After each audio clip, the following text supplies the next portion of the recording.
I used to think dying would be the end of everything. Turns out, it was just the beginning of the worst truth I've ever known. My name is Logan Carter. I died on a rainy Thursday afternoon, with my wife's hand in mine and her voice whispering, "I love you. I always have." Those words were the last thing I clung to before my vision faded, before everything went cold. And in that moment, I was at peace. I thought, naively, that I'd been loved truly, deeply, without condition. But life, or whatever's behind the curtain, had other plans. I woke up in my old apartment, 7 years earlier. Same scar on my chin. Same calendar on the wall. The day I first met her, Ava Monroe. The moment our eyes met again, something snapped inside me. Because I didn't just see her. I heard her. He looks even more pathetic in person. God, this'll be easy.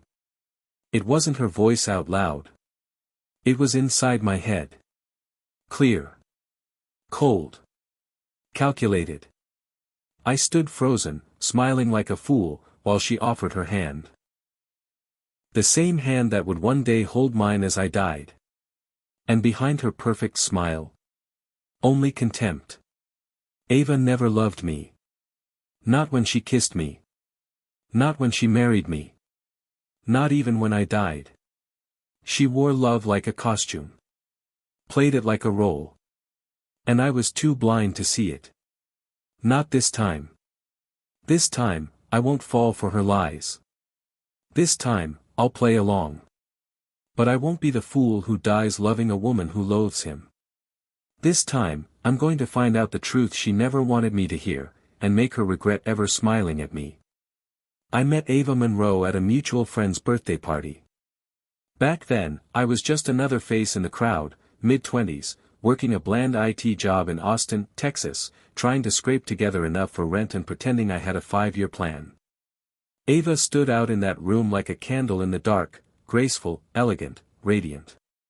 She wore a red dress that clung to her like it had been sewn onto her skin, and when she laughed, people listened. She had the kind of presence that demanded gravity. And somehow, she chose me. At least, that's what I thought. She walked up with a wine glass and a smirk, told me she liked the way I stood apart from the noise. Said I looked thoughtful. That was the start of it. One flirtatious comment, one intoxicating smile, and I was hers. We talked until midnight. Dated by the end of the week. Living together 6 months later.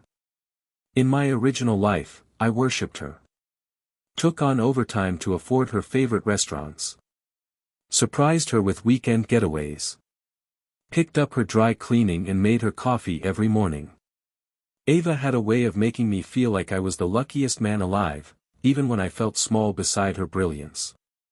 I met her parents after 8 months. Her mom, Evelyn, liked me well enough. Her father, Richard Monroe, didn't hide his disdain. "Doesn't look like he's got much of a backbone," I remember him muttering when he thought I was out of earshot. But Ava defended me. Said I was smart. Loyal. Kind. That I'd give her the life she deserved. I believed every word. I proposed with a ring I spent 2 months' salary on. She cried, said yes, clutched me like I was her entire world. And now, I know that none of it was real. After waking up in the past with the ability to hear her thoughts, I've learned that Ava didn't choose me out of love. She chose me because I was predictable. Safe. Someone she could control. I was the loyal fallback guy while she built the life she wanted, until she could upgrade. There are others, too. Derek Langford, the confident lawyer from her firm. She used to smile a little too brightly when his name came up. In my old life, I trusted her when she said they were just friends. And there's Casey, my best friend since college. He always had my back, or so I thought. I remember how quiet he got whenever Ava walked into the room. That silence means something different now. They all played a part in the illusion that was my life. But now I'm not their fool. This time, I'm watching everything, and I'm listening, too. Because the truth isn't just in what people say. It's what they think when they believe no one's listening. It happened a week after I woke up. I'd spent each day carefully retracing the steps I took in my first life. Watching Ava with sharper eyes. Listening closely to the thoughts behind her perfect tone, the smile she gave me, the affectionate touches. It was all fake. A performance. Like she was reading from a script. But one night, the curtain slipped. We were sitting on the couch in her apartment, same place I used to call home. She had her legs curled beneath her, glass of wine in hand, laughing at something I said. That's when her phone buzzed. Her hand twitched slightly when she saw the name. Derek. I already knew the truth about him. In my past life, he was a coworker. She always claimed he was harmless. But now. Her thoughts were as loud as a scream. Ugh. Why is he calling now? Logan's here. Can't have both of them texting me at once. She silenced the phone and looked at me with that same sweetness, tucking her hair behind her ear like nothing had happened. Ignore that, she said. It's just work stuff. But her mind whispered something else. Logan would lose it if he knew what Derek said last night. I felt something crack inside me. In the past, I would have trusted her without question. But now, I could hear the betrayal before it even happened. Later that night, when she went to take a shower, I picked up her phone. I didn't unlock it, I didn't need to. The truth was already spilling from her mind like oil in water. Delete those messages. If he ever sees what I sent Derek last weekend, this whole thing collapses. That was it. The moment everything shifted. In my first life, I died never knowing the truth. In this one, I was being handed it in pieces, sharp, jagged, and cold. She was already cheating. Already manipulating. Already weaving the same web around me. But this time I wouldn't die with a lie on my lips. This time, I would uncover everything. And then I'd decide what she deserved. After that night, everything changed. I stopped being the Logan Carter she remembered. I didn't fawn over her compliments. I didn't trip over myself to impress her. I played the role of the loving boyfriend, but quietly, in the background, I became something else. I became the observer. Ava didn't notice. Why would she? I still brought her favorite pastries on Sundays. Still laughed at her jokes, still watched her reality shows with fake interest. But behind my smile, I studied her like a puzzle that had fooled me once and wouldn't again. Her thoughts were viciously honest. He's so needy. It's exhausting pretending to like the way he talks about computers. Derek would have taken me to Paris by now. Logan still stuck saving coupons. God, he's going to propose soon. I need to stall. That last one hit like a slap. Because in my first life, I had proposed soon after. Ava cried, said yes, told me I made her the happiest woman alive. But now, I could hear what she'd really be thinking when she smiled at the ring. This'll keep him quiet for another year. One night, I tested her. We were having dinner at her favorite Italian place, dim lighting, candles flickering, a bottle of red wine between us. I reached across the table, took her hand, and said softly, I was thinking, maybe we should look at rings. Her smile was instant. So was her thought. No, no, no, not yet. Not when Derek just got promoted. I need more time. She squeezed my hand. That's sweet, babe. Maybe. Let's not rush. I nodded, pretending to be relieved. But inside, I was boiling. In my first life, I gave her everything. Time. Loyalty. Devotion. I bent until I broke. And even as I lay dying, all I wanted was to see her smile. Now, I understood that smile was the cruelest lie of all. Meanwhile, Derek's name kept surfacing in her mind. Texts, calls, late meetings, and half-truths. She played them both, me for safety, Derek for ambition. I started looking deeper.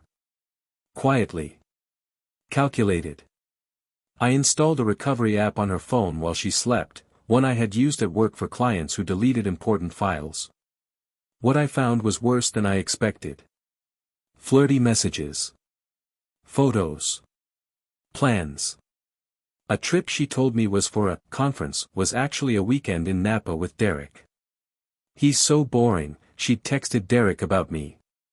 But useful. Useful. That word rang in my ears for days. I wasn't a person to her. I was a tool. A placeholder until something shinier came along. I began pulling away, not enough for her to notice, but enough for me to breathe again. I spent more time at work, reconnected with old friends I'd abandoned for her. I even bumped into Casey again. Seeing him stirred something strange in me. In my past life, he'd been distant toward the end. I always thought it was stress. Now, I wasn't so sure. He seemed awkward around Ava, nervous. And once, when I mentioned her name, his mind practically screamed. If Logan knew what happened that night, he'd never look at me again. That night? What night? A chill ran through me. There were layers to this betrayal I hadn't even begun to peel back. Ava, Casey, Derek, they were all tangled together in ways I didn't yet understand. But I would. Because I was no longer the blind, lovesick fool she married. I was a man who had seen the other side of death. And I wasn't here to forgive. I was here to remember. To listen. To learn. And eventually, to destroy. It was a Thursday night when the pieces finally clicked. Casey had invited me out for drinks, just the two of us. He looked uneasy, kept checking over his shoulder like someone was watching him. We hadn't really talked one-on-one since I came back, but I'd been wanting to see him again. Mostly because his thoughts wouldn't leave me alone. We sat at a quiet bar downtown. I nursed a whiskey while he nervously downed his second beer. Then I asked the question I couldn't ignore anymore. Hey, what happened that night? The one you've been thinking about when Ava's name comes up. He froze. Pale. His fingers clenched the glass. What night? He said, voice brittle. But his thoughts didn't lie. Oh God. He knows. He's putting it together. I stared at him. You were with her, weren't you? His silence said more than words ever could. Then, as if dragged from his throat, he muttered, it was after your engagement. I was drunk. She said you'd be better off without her. That she was scared. That she wanted a way out. I couldn't move. Couldn't breathe. It was just one night, he thought, panicking. Just one mistake. But I never told him. Never told either of them how sick I felt after. They slept together. My best friend. My fiancé. Before the wedding. Before everything. And they kept it from me. In my old life, I'd thanked him in my vows for always being there. Now, I could see clearly, I died surrounded by liars, never knowing how deep it went. I wasn't just betrayed. I was a joke. And that's when the rage stopped being quiet. That's when I started planning. After Casey's confession, something inside me settled. Not with peace, God, no. There was no peace in this. It settled like a storm deciding where to land. I didn't scream at him. Didn't punch him or storm out. I just nodded and downed my drink. He watched me like a man waiting for a verdict. I left him there, no closure, no forgiveness, just silence. Let him stew in guilt. Let him wonder how long he had left before I burned it all down. Ava had betrayed me. Casey had helped her. Derek was her prize. Fine. Let them believe I was still the same Logan. The soft one.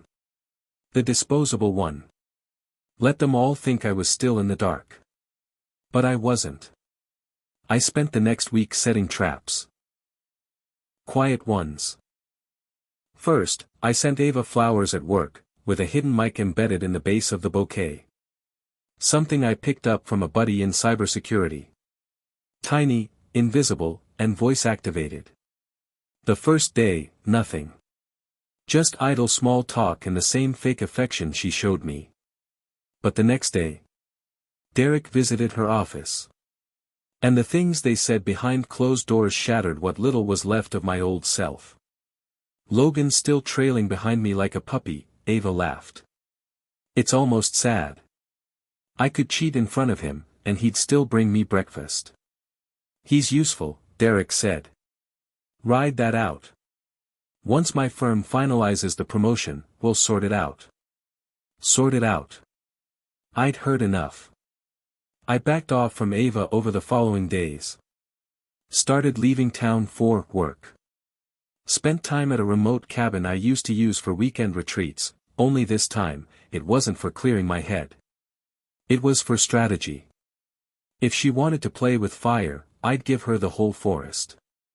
I hired a private investigator. Gave him everything I had, phone records, email leads, even Derek's license plate. I wanted timelines. Evidence. The kind of truth that couldn't be denied. Meanwhile, I studied Ava's behavior. The way she shifted depending on who was in the room. How her words changed, but her thoughts never did. He's pulling away. Why now? Does he know? I need to distract him. Maybe a vacation, or sex. It disgusted me how transactional she was with intimacy. How she used affection like a scalpel. And I'd fallen for it, once. God, I had believed it all. I started playing a new role. One where I gave her just enough to keep her close, but never more. I took her to dinner and told her I was thinking about moving for work, San Francisco, maybe. She smiled. That's a big change. But her mind screamed. No. Not yet. He can't leave yet. Not until the down payment clears. That's when I remembered, the condo. In our past life, we'd bought a place together. She'd convinced me to put it solely in my name, for tax reasons. I'd worked overtime to cover the mortgage. She never contributed a dime. And now, it was happening again. I checked her emails. Found a forwarded loan approval. She was prepping to use my credit. My name. In both lives, Ava didn't love me, she used me. But this time, I was ready. I had the receipts. The audio. The texts. Her financial trail. Even a few damning photos from the PI. I wasn't going to blow up her life with emotion, I was going to nuke it with precision. Then I turned to Casey. He sent me a text one night. I can't live with this anymore. Please meet me. I agreed. We met at the same bar where he confessed. He looked worse now. Thinner. Haunted. I was going to tell you everything, he said. But Ava, she threatened me. Said she'd ruin me. My job, my family, she has dirt on everyone. I leaned back, smiling bitterly. Then let's take her down together. He blinked. What? I've got proof. All of it.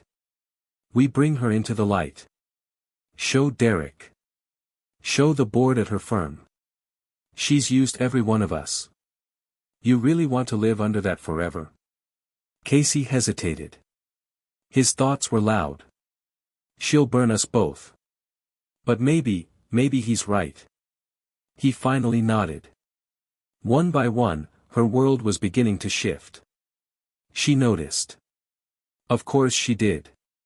That week, she showed up at my door crying, real tears, or good acting, I couldn't tell anymore. I feel like I'm losing you, she whispered. Her thoughts were panicking. He's slipping through my fingers. This wasn't the plan. I stepped forward, cupped her face like I used to. I'm still here, I said. But I need to know you're honest with me. She looked me dead in the eyes. I've never lied to you, Logan. I love you. Please believe that. Just a little longer. That was the moment I knew I'd never forgive her. She wasn't sorry. She was stalling. And I wasn't going to fall for it again. It all came to a head on a Friday night, same night she thought I was going to propose again. She wore the red dress. The same one from the night we met. Hair curled, lips blood red, that same angelic smile painted on like war paint. We were at the rooftop bar she loved, overlooking the Austin skyline. Candlelight, soft jazz, everything meticulously set. She reached across the table and touched my hand. I'm so glad we're here, Logan, she said softly. Her mind whispered, let's wrap this up. Secure the condo, keep him sweet. Just a little longer. I smiled, matching her lie with one of my own. Me too. In my pocket was a black velvet box. Not with a ring, no. Inside was a flash drive. Everything I'd collected. The audio recordings. The texts. The bank transfers. Photos of her and Derek kissing in Napa. Copies of the emails about the condo loan application in my name. Her fraud. Her manipulation. And Casey's signed confession. I stood from the table and raised my glass. A toast, I said. To new beginnings. Ava's eyes gleamed. She raised hers. To us. To truth, I corrected, and placed the flash drive on the table. She frowned, eyes flicking down. What's this? I leaned closer, lowering my voice. Everything, Ava. Every lie. Every thought you didn't think I could hear. Her smile wavered. Logan, what are you talking about? You know what I'm talking about, I said. Derek. Casey. The loan. The way you used me. In both lives. She flinched. A crack. What do you mean, both lives? She asked, eyes narrowing. But her thoughts betrayed her. He knows. He knows everything. How could he possibly? I kept my voice calm, like ice. I died loving you. And you let me. Held my hand while whispering love you didn't feel. Her mouth parted, stunned silent. And now I'm back. With the curse of hearing the truth you hide. And Ava, your mind is a rod I can't unhear. Her face turned to steel. You've been spying on me. I've been surviving you. The waiter brought the check. She sat frozen, staring at the flash drive like it might explode. You're not going to do anything with that, she said finally, venom lacing her tone. You loved me too much to hurt me. Her thoughts followed, he won't go through with it. He's still weak. Still mine. I stood. Not anymore. She grabbed my wrist, nails digging in. If you expose me, you'll burn too. Your name's on everything. They'll think you were part of it. I leaned close, just enough for her to see the final dagger in my eyes. The firm already has it. Derek got a copy. So did your boss. And the loan office. You used my name, but you forged my signature. You're alone, Ava. For the first time, she looked afraid. Truly afraid. Her thoughts were silent, panic flooding so fast she couldn't think straight. I pulled away. I'll be gone by morning, I said. You won't see me again. She opened her mouth, but nothing came out. No lie. No spin. Just silence. And when I walked away, I didn't look back. She sat in the ruins of her own performance, surrounded by candlelight and the ghosts of every lie she told. And me? I was free. Finally, utterly free. I left Austin the next morning. No dramatic goodbye. No final argument. Just packed my things into my truck, dropped my apartment keys off at the leasing office, and drove until the skyline disappeared in the rearview mirror. It rained the whole way north, almost poetic, if I hadn't been so numb. I ended up in Colorado. Small mountain town, population under 2,000. Quiet enough that no one asked questions. Peaceful enough that I could hear myself think without hearing anyone else's thoughts. Because that curse? It disappeared with her. Once Ava was out of my life, cut off, exposed, severed from my story, I stopped hearing people's inner monologues. I've tested it. Stared into the eyes of strangers at coffee shops, exchanged pleasantries with the clerk at the hardware store. Nothing. Just silence. Blissful, blessed silence. It was never about hearing everyone. It was only about hearing her. The universe didn't give me a gift. It gave me a warning. A second chance to see the lie I'd married. To see how easily love could be weaponized by someone who knew how to wear it like a mask. I think about that first life sometimes. The version where I died believing she loved me. There's a strange kind of mercy in that ignorance. I was miserable for most of it, sure, but I died in comfort. In illusion. This time, I live in truth. Casey quit his job and sent me a message 2 weeks later. She tried to blackmail me. But the fallout hit her harder than she expected. Derek dumped her. The firm's opening an internal investigation. I never replied. There's nothing more to say to him. Ava, as far as I know, is still scrambling to contain the damage. And she will, for a long, long time. That's the thing about building a life on manipulation. Eventually, the cracks show. And when they do, everything collapses. But this isn't about her anymore. This is about me. I'm rebuilding, slowly. I wake up to birds, not to accusations. I make coffee for myself, not to appease someone else. I read books again. Write code when I feel like it. I don't need much. Just honesty. And peace. And the promise that I'll never again let someone smile blind me to what their silence is screaming. Love. Real love. It's not a performance. It's not about what someone says in the light. It's about who they are when they think no one can hear them. And now, I'll never forget how that sounds. They say dying puts everything into perspective. I used to think that meant seeing your life flash before your eyes, regrets, memories, faces you'll never see again. But for me, dying showed me what I was never meant to see while I was still breathing. The truth behind a smile. The disgust hidden in the voice that once said, "I love you." When I woke up in the past with the ability to hear Ava's thoughts, I thought it was a punishment. Some cruel joke from the universe. A gift I never wanted. But now, I see it for what it really was. It was clarity. It was the mirror I refused to look into the first time.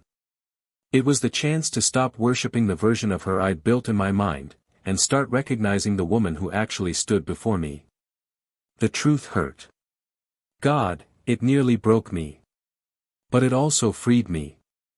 And maybe that's the hardest part about love, the way it can convince you to stay blind, to trade reality for illusion just to keep the feeling alive a little longer. But not me. Not anymore. I hear things differently now. Even without the gift. I listen harder. I see more.